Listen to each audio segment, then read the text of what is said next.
Good afternoon and welcome to Locked On NBA Daily. On today's show, Giannis called out his Bucks teammates before snapping their losing streak over the weekend. But is there trouble brewing in Milwaukee? Meanwhile, the NBA's best team just got better, and we get to our winners and losers from the weekend. Let's jump in.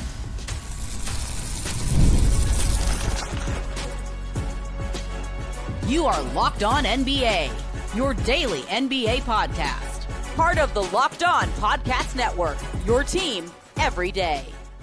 All right, welcome back to Locked On NBA Daily, part of the Locked On Podcast Network, now the #1 sports podcast network. However you're tuning in, on YouTube or on your podcast app, thanks for making us your first listen every day. Today's episode is brought to you by FanDuel. Right now, new customers can bet just $5, and if your bet wins, you'll get $300 in bonus bets to use across the app. Head to FanDuel.com to get started.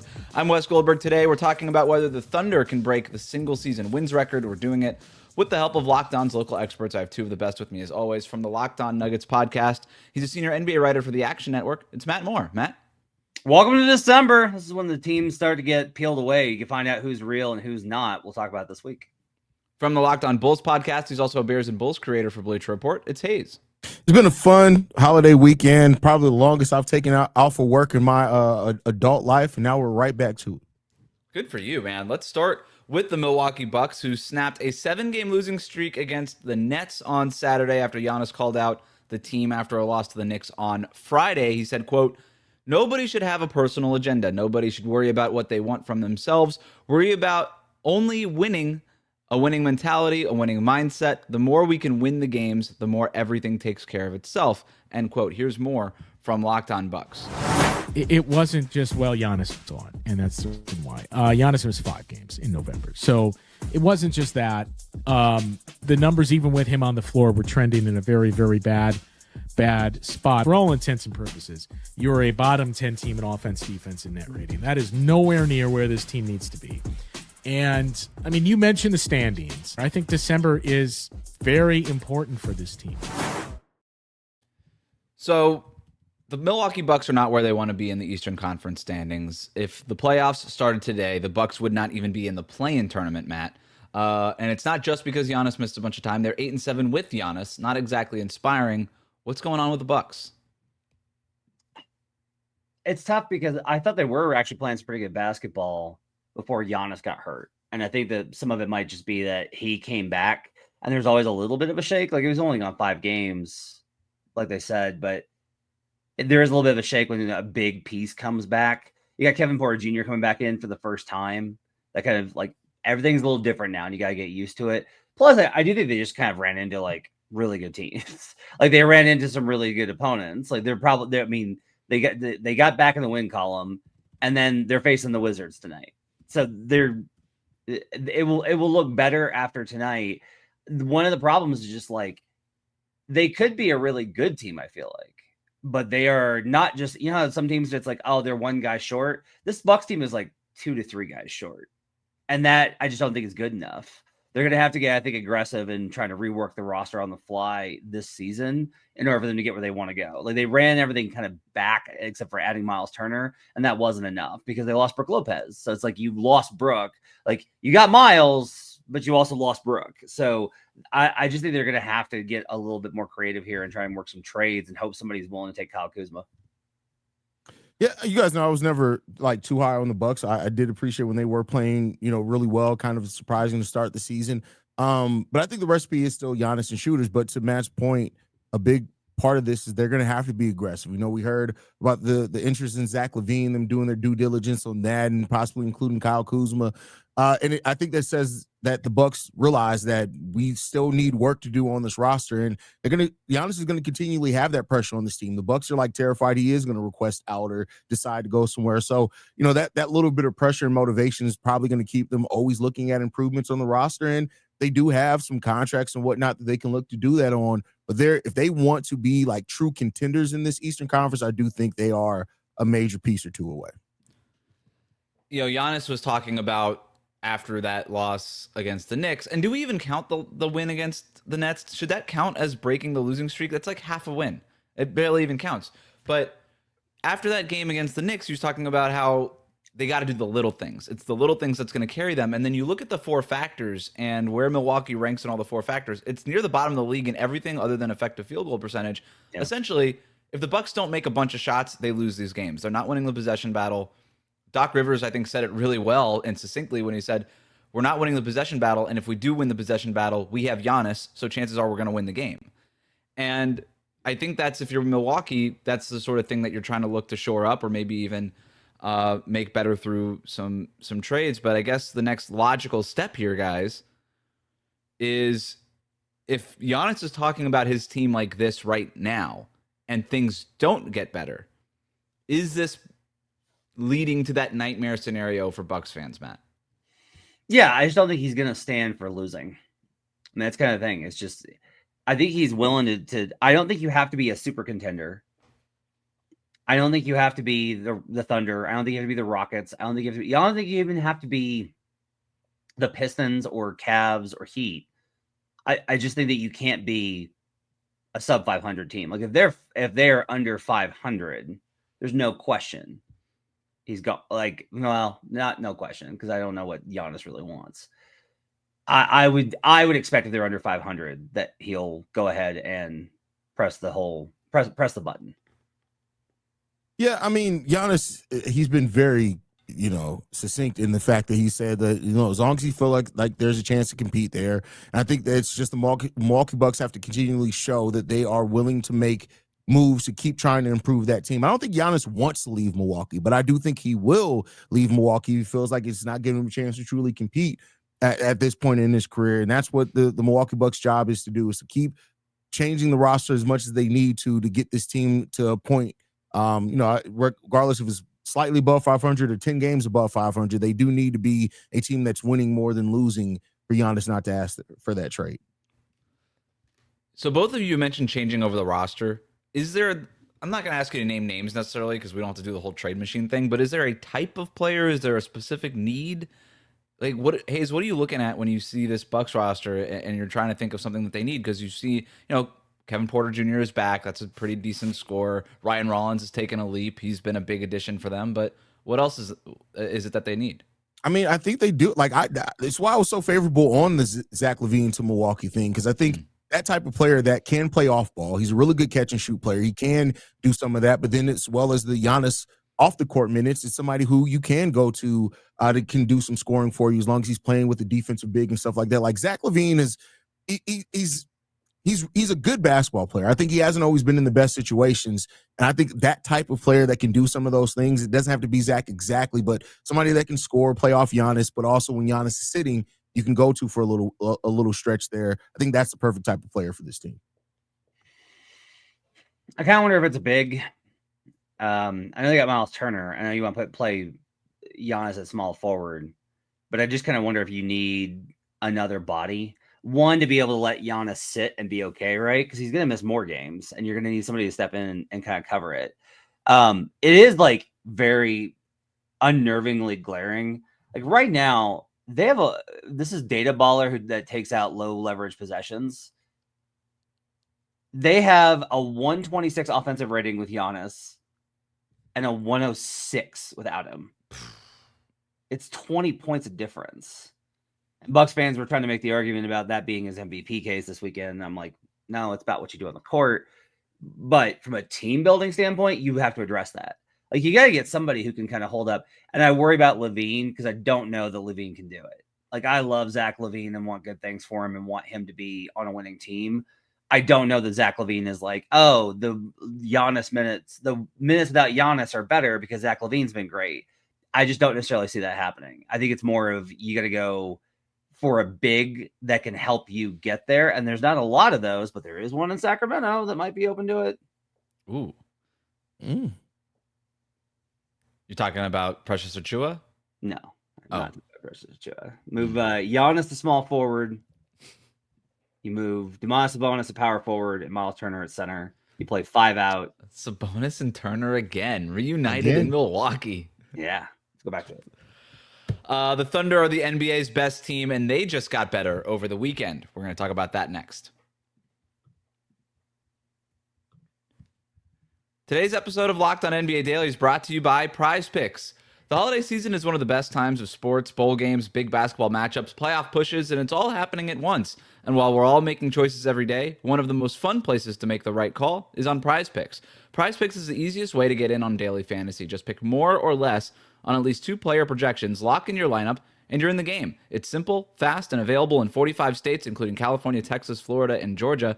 Prize Picks has added an extra layer of excitement to the holiday sports schedule. Creating a lineup takes less than a minute, and the app makes the whole process smooth and intuitive.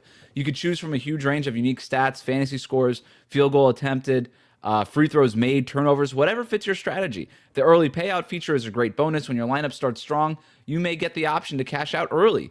And the new stacks feature lets you choose the same player up to 3 times in one lineup, like more on a quarterback's passing yards, touchdowns, and rushing yards. Deposits and withdrawals are quick and easy, which keeps everything flowing. Download the PrizePicks app today. Use the code LOCKEDONNBA to get $50 in lineups after you play your first $5 lineup.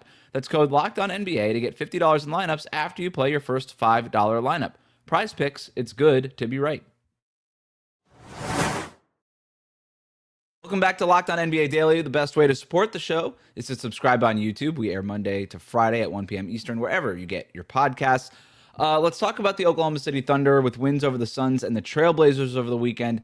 They've now won 12 games in a row. They improved to 20-1 on the season. The big story for them, though, is that they welcome back Jalen Williams to the lineup over the weekend. Here's more from Rylan Stiles over at Locked On Thunder. You're seeing him slowly start to add back to his game what he previously had. On Friday, you saw great passing from J-Dub, great playmaking ability from J-Dub, but he couldn't quite create for himself. And in this game, it was much, much better than what it was on Friday. His ability to create his own shot and to get looks as an offensive weapon was much better than Friday. And now you're seeing it start to come around for him, where I wouldn't be shocked if on Tuesday it's all put together. Now he's figured out how to create the shots again. He's got to figure out how to make the shots again, which we all know that he will, given his track record as an All-NBA player, as the number 2 scoring option for this team. Haize, as you heard Rylan just say, Jalen Williams is back. He's working his way back into form. But as good as this Thunder team already is, how much better does Jalen Williams make them? J-Dub gives them a secondary scorer. He gives them another ball handler at time, a point of attack defender when he locks in as well. So Jalen Williams gives them a lot of things, especially it takes some pressure off Shai, which is important with how much Shai has been doing heavy lifting. And considering they're going to be without Isaiah Hartenstein for a little bit of time there too, it just gives them an extra playmaker. So I think J-Dub does everything that you need in a player to play with Shai. And we've seen that chemistry. We've seen what they've been able to do together. So getting him back is huge for this team. He's so versatile. There's like so much that he does. And he's actually, when I sat down and I watched the Thunder stuff last year on defense, he was the guy that stood out the most to me from a help perspective. Like his ability and timing to come in on help situations under the basket and create turnovers, his ability to read passing lanes. I don't know how much it matters because this is already the best defense since the 04 Pistons. But yeah, they're better. Like, I have a hard time with this because I'm just genuinely like, I do believe that there's kind of caps for how good you can be. And I think the Thunder are at it. Like, I don't know how much better they can be with Jada back. That it makes them way better in a playoff series. He didn't even really play all that well last year in the playoffs. He'll be better this year. It's just more reinforcement for this team that is on track to be maybe the best single season team ever. Maybe. I want to touch on that in a second, but I mean, even over the weekend, you're seeing Jalen Williams.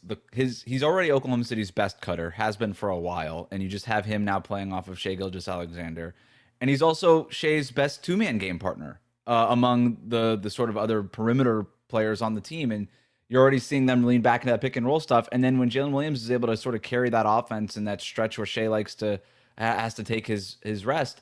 I mean, all the layers that you're adding to this team, if Jalen Williams is back to his full form, it's crazy to think about how much better this team can be, to your point, Matt. They're 20-1 right now. They're on track to win 78 games. Can they do it? Yeah. I want to be skeptical of this. I want to be like, no, come on. It's too hard. The key is that they don't have to. What kills you in trying to go for it is that you get away from process and you start focusing more on winning than you do on process. But that only happens if it took you a lot to get to that flow state as a team. And they are just there. Like, that's just where they exist. Like, they did not play well yesterday. And they still, like, Portland has been the one thing Portland has going for it is it beats pretty good teams. They've got 3 wins versus teams that are top 10 in net rating. And yet, like, OKC just slipped past them, and then we're gone. And it was over. Everything is so easy for them and they're so young. Like, if this was the Warriors, I'd be like, no way, they're going to gas out. They cannot keep this up. But it's just so different when you're 25 than if you're 30. Like, that 5 years of play is the difference. It's not the age. Although, let me tell you, if you're not 30 yet, be prepared for that. But the difference between how many miles of basketball you have on you at 25 in the NBA and 30 is such a big difference. And some of these guys are 21, 22. They can keep this up. They can have it all. If you look back, like, SRS is our best determinative factor of how good you are. It's point differential versus strength of schedule. How good were you? And the best Warriors team actually of all time was the 2017 one. It wasn't that 2016 one. There was a lot of cracks in the armor in that 2016 team because they had to, they were pulling out wins and just finding ways because they wanted to keep the good times rolling. They were not one of those type of teams. They're still 11th on this all-time list. But this Thunder team is 3rd right now behind last year's number 1 team of all time. That's how good they are. By the way, Houston Rockets are right now number 2 on that list, but that's a story for another day. Yeah, I legitimately think they can do this, Haize. I think they can win. I think there's no number I'm willing to put on it. Yeah, as long as they have, most of their roster healthy at any given time, the sky's the limit for them. You see the way that they're beating teams. They're picking. It's not like they weren't beating teams by almost historic margin. It was a historic margin last season as well. This team does really feel like it could do it. And if they win 78, 70, 77, 78, I don't know if their record's ever broken if they do it, but they do have a legitimate chance to break this record. So to be clear, the record is 74 wins. I'm not sure that we had said it on the podcast yet, but that Warriors team had 73, and of course we remember the 72-win Chicago Bulls. Matt, to your point, it just feels like the Thunder might do it by accident. Yeah, they don't have to go for it. That's the thing. They don't have to go for it. It'll just be no, they arrested guys, still won. Resting, Shai sat out, still won. Shai's sitting out all these fourth quarters. Yeah, Chet went down for a month. Didn't matter. Isaiah Hartenstein's out, and there's nothing to think that they are going to slip significantly without Hartenstein, who, by the way, is the number 1 defensive EPM team player in the league right now, is Isaiah Hartenstein. And I'm still kind of they'll be they're going to be just as good. One more note here: there have been 3 previous teams to go 20-1 or 21-0 in their first 21 games. 2016 Warriors lost in the finals. The 1970 Knicks won the finals, and the 1994 Rockets won the finals. The Thunder are the 4th team. Haize, this might sound like a dumb question, but is it just the Thunder right now? This is our championship favorite, and everybody else? Yeah. I think that's clearly what we're seeing at this point. Can it still change over the season? Absolutely. But right now, it seems like it's the Thunder's to lose. I'll go even further. I'll go further than this. This isn't just we're being too passive here. With everything that we've seen if they hadn't won the title last year, fine. We'd be well, we'll see what happens. But they won it took them 2 Game 7s, right? But you had your chance last year. And I don't think they're better this year than they were last year. And there's a lot of indications of that. They're still better than everybody else by margin. By margin, they're better than everybody else. If the point of the NBA season is to determine an NBA champion, it's over. They may not win because that's how sports goes. But There is no way for you to sit here other than, well, it's a long time from now and crazy things happen. Those are your only arguments for anybody else winning the title. Matt, I mean, if they go ahead and win the title then this year, and let's say they do break the wins record, all-time team. You had the SRS, all those stats. I mean, This has got to be one of the all-time teams. Yes, for sure. Yeah, 100%. It will. They'll have. I mean, look, if you win the most games, if the Warriors had won the title in 2016, we would call them the greatest team of all time. then they suffered the most humiliating and miserable collapse in NBA history. And now the Bulls 96 team or 97 team still holds on to it. But like, if this Thunder team keeps up what they're doing right now, they will have that mantle as the greatest team of all time. I want to go back to you, Haize, on this for the final word, because you cover the Chicago Bulls. You know Michael Jordan. You know what his legacy, his importance, his imprint on this league. You think about that Warriors team, Steph Curry, Kevin Durant, all-timers. We still don't think about this Thunder team and the players on this Thunder team as that. Even as great as Shai Gilgeous-Alexander is as an MVP, he's not at that Steph, KD, Michael Jordan level. I don't think casual fans think about him even close to that. But if the Thunder were to do this, and can we even call the Thunder one of the all-time great teams without that singular player on the roster? I mean, if you're talking about all-time great teams and you make the conversation that Shai isn't and they don't have an all-time great on the roster, then I think that does even more for what they did as a team. I think it absolutely still puts them up there as the team concept of it. But I think Shai's going to be in that conversation within the next couple of years anyway. I think we agree. Matt? Yeah, I mean, look, I think so much of this is what's it going to look like at the end. There's what it looks like in the moment, and there's what it looks like at the end. Yep. And we'll feel differently after we see them do it over and over and over again. I do think it's important right now to note, like, try and remember for yourself that you didn't feel like this team was that way, because you might be right. Like, this might be a product of the era, because a lot of these teams that are high in these metrics come out of this era specifically because where the game is at. So I wonder how much of it is that too. Like, that's because, we look at they're beating these teams by X margin, but we're also seeing that across the league that, like I just mentioned, the Rockets actually have a higher SRS than them, because what we're seeing is the best teams are killing everyone else by more than historically they have, which is more about the era. So you kind of got to think about it from that perspective. But look, man, 60 plus wins back-to-back years, even if they don't break the record, 2 titles back-to-back, which is extremely tough to do. And they're just making it look so easy. And to Haize's point, like, maybe Shai does get himself into that conversation, right? Michael Jordan early in his career, it was all, hey, this guy could score a lot. Can he win? Steph Curry early in his career, jump shooter. Does this really matter? Can you win this way? And over time, obviously, both of those players proved where they stand among the all-time greats. Maybe Shai is on that same path. Coming up, we're going to do weekend winners and losers next here on Locked On NBA Daily.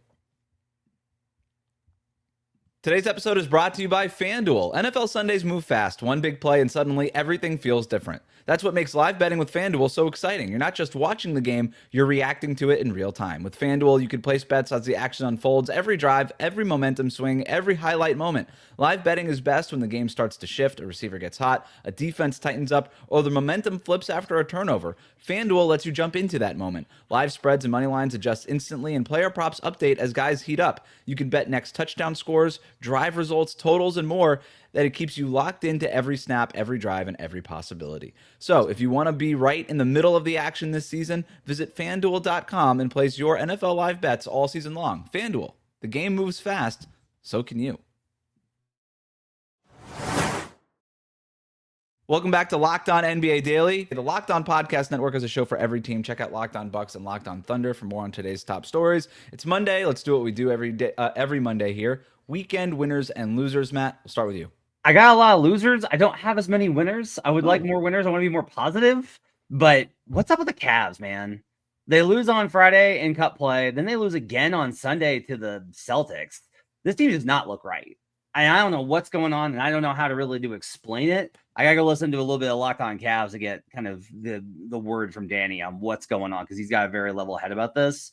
The numbers all say that team is fine. I do not feel like they are fine. So I have a lot of concerns about this. My other loser, the Jazz lost. The Kings lost to the Jazz. The Jazz. The Jazz. Like, is gotten bad. Although I do not know.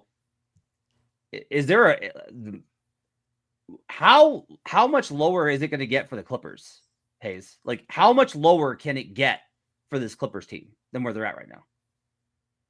Hell, that's how much lower it can get. They're close to the first ring of hell, but it can get very hot for them here real soon. They play the Miami Heat tonight, so I have nothing bad to say about the Clippers because I know how the mush works, and I'm not willing to do that here. Haize, you got any winners? No, I have a lot of losers too. Like Cleveland Cavaliers were definitely going to be one of mine. The Toronto Raptors are going to be a loser for me as well. Like just a little tough stretch here for the Raptors after looking really good for a stretch there. I do think they'll turn it around as long as they keep up that defense that Matt Moore predicted to be the number one defense in the league. But 2 losses Saturday and Sunday for a team that what were they won 8 or 9 straight at that point in time. It sucks they couldn't keep up that momentum a little bit more. But you're always bound to lose. They lost to the Hornets, which. The Hornets have been playing better here, and they lost to the New York Knicks. So I definitely have the Raptors one of my losers for the weekend. I was actually going to make the two winners. Charlotte, I think, is one back-to-back wins, including a back-to-back game. The back-to-back win on Saturday in overtime. That was a tough one. Yeah. And the numbers with LaMelo Ball, Concaniple, and Musa Diabate are outrageously good. Like, I'm just going to keep saying this. Hey, if you just get rid of Miles Bridges, everything gets better. Just get rid of Miles Bridges and everything gets better. All the data says it. The other winner, it's not a team, Zach Edey. Zach Edey's a big winner. He's been balling. He is dominating. He is being the player that the front office completely destroyed the franchise for. So good for him. I saw somebody call him Shaquille O'Neal, and I'm into it. That's hilarious. He also blocked my winner. He blocked the heave. Zach Edey did by just standing. Yeah. That was pretty big human, very big human. Big man tall. Hayes, go ahead. My one winner as far as the team, I'll go both Anthony Edwards and the Minnesota Timberwolves for their wins over this weekend. Great performances from Anthony Edwards, 39, 32-point performances over the Boston Celtics and San Antonio Spurs. But it's good. Minnesota get back on track. Anthony Edwards playing great. Hopefully that continues going into this week where they face New Orleans twice and the Clippers once as well. So they should have a pretty solid overall week. I got one winner, Duncan Robinson, in his return to Miami. I got a little tribute video. Good for him. He also got the win, putting up 18, 5, and 5. Just a nice, feel-good, welcome back moment for Duncan Robinson. Great game, too. That was a great game. It was a great game. Heat little comeback at the end, falls short. My one loser, sorry, Hayes, it's your Chicago Bulls. You lose to the Hornets and the Pacers over the weekend. You're 3-9 since a 6-1 start. What is going on in Chicago? Everything you could possibly say positive about the team when they started off 6-1 or whatever it was, it's all gone. It's all gone. The effort, the closing out on 3-point shooters. Matt did make a good point during that stretch that, like, hey, teams were shooting bad, but they were giving up some quality shots, and it's come to roost for the Chicago Bulls. No effort defensively. They're settling for bad shots offensively. Their offensive shot selection has gone from about 40% of their shots being 3 to almost 51% of their overall shots now being 3-point. They're not a good enough 3-point shooting team to take that many threes. They started diving when Vooch went off on them in postgame. They were diving before then. We were already like 4 games into the losing streak. But they got that win though, right? They won the game. Yeah. And then it seems like it got worse. Oh, that's fine. I got another one for you. They are currently, when Kobe White does not play, 9-5. And when Kobe White plays, this team is 0-5. That's not true. We won 2 games when Kobe White. Oh, I'm sorry. They are 0-5 against the spread. That was. Oh, okay. All right. I was going to say against the spread is a lot different than 0-5 generally. There, Matt. 2-3. 2-3. 2-3 on the. Yeah, I was about to say no. Matt's got some work to do over there on FanDuel. That's where his mind is at right now. If you like what you heard today, subscribe to Locked On NBA Daily wherever you get your podcasts, including on YouTube. Thank you to Matt and Hayes for their expertise every day. Thank you for making the Locked On Podcast Network your first listen. We'll see you right back here tomorrow on Locked On NBA Daily.